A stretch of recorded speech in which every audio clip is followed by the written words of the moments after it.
Tag questions এর দ্বিতীয় পর্বে তোমাদের সকলকে স্বাগত জানাচ্ছি। আরো একবার আমি শাকের স্যার। এখানে যে প্রশ্নগুলো দেয়া আছে তুমি যদি সলভ করতে পারো, এসএসসি, এইচএসসি, জব প্রত্যাশী, বিসিএস ক্যান্ডিডেট, অ্যাডমিশন প্রত্যাশী, তোমরা যে যেখানেই পরীক্ষা দাও না কেন, এই থেকে যদি কোনো প্রশ্ন হয় ট্যাগ কোশ্চেন্স থেকে তোমাকে আর আটকাতে কেউ পারবে না। সো দেখো নাম্বার 1, দা ফাদার ইন শাকের স্যার রোজা। শাকিব স্যারের মধ্যে পিতৃত্ব জেগে উঠল। আমরা পূর্বের ক্লাসে বলেছি যদি সেন্টেন্সটি অ্যাফার্মেটিভ হয় ট্যাগ হবে নেগেটিভ, সেন্টেন্সটি নেগেটিভ হলে ট্যাগ হবে অ্যাফার্মেটিভ।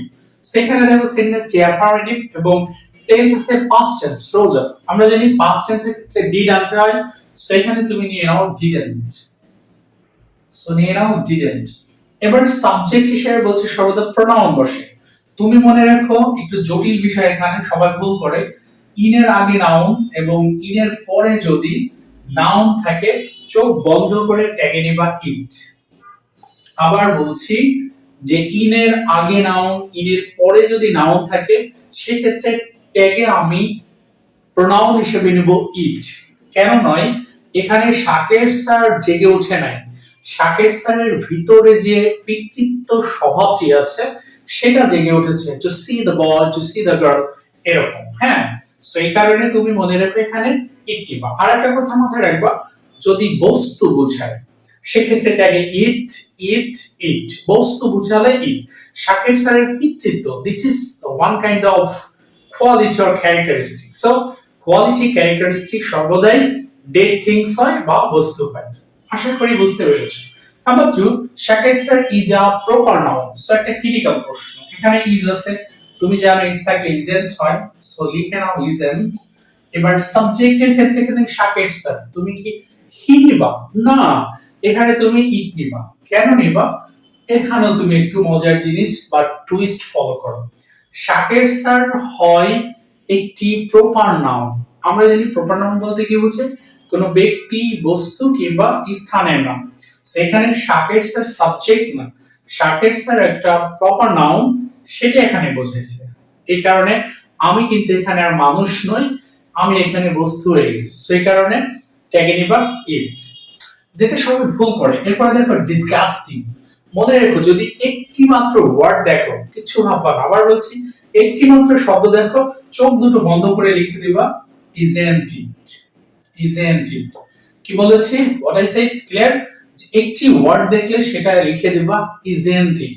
একটু যদি বড় করে নিতে চাও সেক্ষেত্রে বলবা ডিসগাস্টিং, এর মানে it's disgusting or this is disgusting. আর আমরা জানি দিস দ্যাট থাকলে সাবজেক্ট হিসেবে ট্যাগে ইট বসে। এরপর দেখো গ্রেট নেচার, এখানে কোনো সাবজেক্ট নেই, ভার্ব নেই, কিছু নাই, এখানেও চোখ বন্ধ করে লিখে দেবা ইজেন্ট ইট। ওকে, এখানেও মনে রাখো। অথবা বলবা গ্রেট নেচার বলছে, তুমি চাইলে একটু ধরতে পারো it's a great nature. So it's a, এখানে ইটস আছে, এই কারণে ইজেন্ট ইট নিয়ে নিবা। আর সহজ কথা মনে রাখবা সাবজেক্ট ভার্ব না থাকলে, মানে এক কথায় ভার্ব না থাকলে সেক্ষেত্রে তুমি ইজেন্ট ইট নিবা। এরপর বলছে ইউ ইজ আ ভাওয়েল। দেখো ইজ আছে, সো তুমি ইজেন্ট নিয়ে নাও।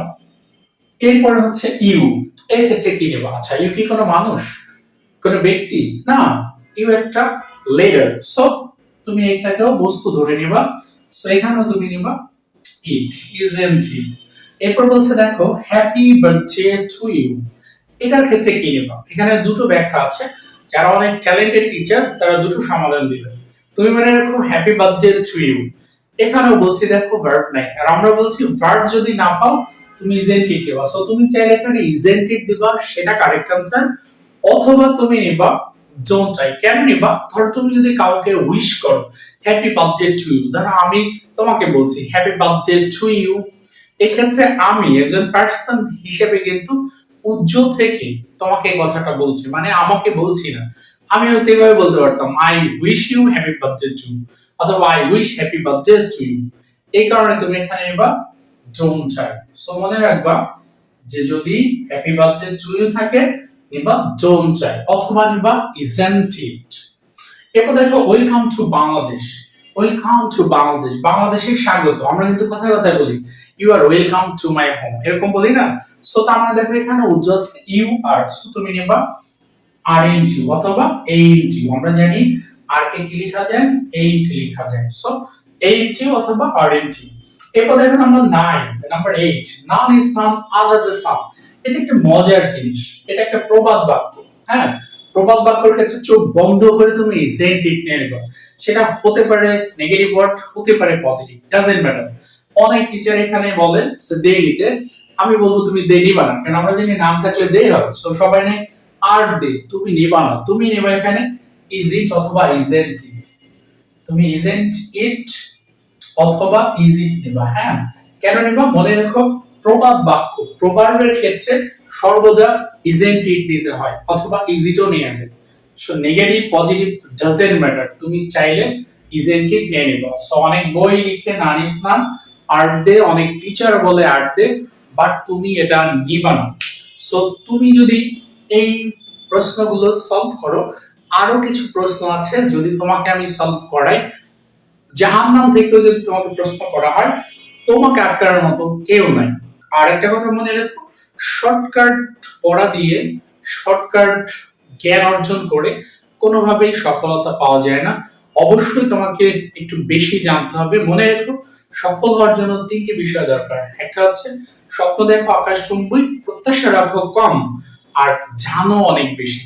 অন্য যা জানে তার থেকে বেশি জানো। আর আমার ক্লাসগুলো যদি তুমি দেখো, অন্যান্য ভিডিওর সাথে মিলাবা, আমার ক্লাসগুলো তুমি ফাইন্ড আউট করতে পারবা সেই ভিডিওর সাথে বা ক্লাসগুলোর সাথে আমার ক্লাসগুলোর ডিফারেন্স কোথায়। সো দেখতে থাকো, শিখতে থাকো এবং সবাইকে দেখার সুযোগ করে দাও। সাবস্ক্রাইব করে নাও আমার ইউটিউব চ্যানেলটি শাকের লার্নিং ওয়ার্ল্ড, এবং আমার এফবি পেজ রুহুল আমিন শাকের, এবং আমার FB page Shaker learning world, এবং আমার Facebook ID Ruhul Amin Shaker. So this will be for the day. Until then, আল্লাহ হাফেজ, আসসালামু আলাইকুম ওয়া রাহমাতুল্লাহ।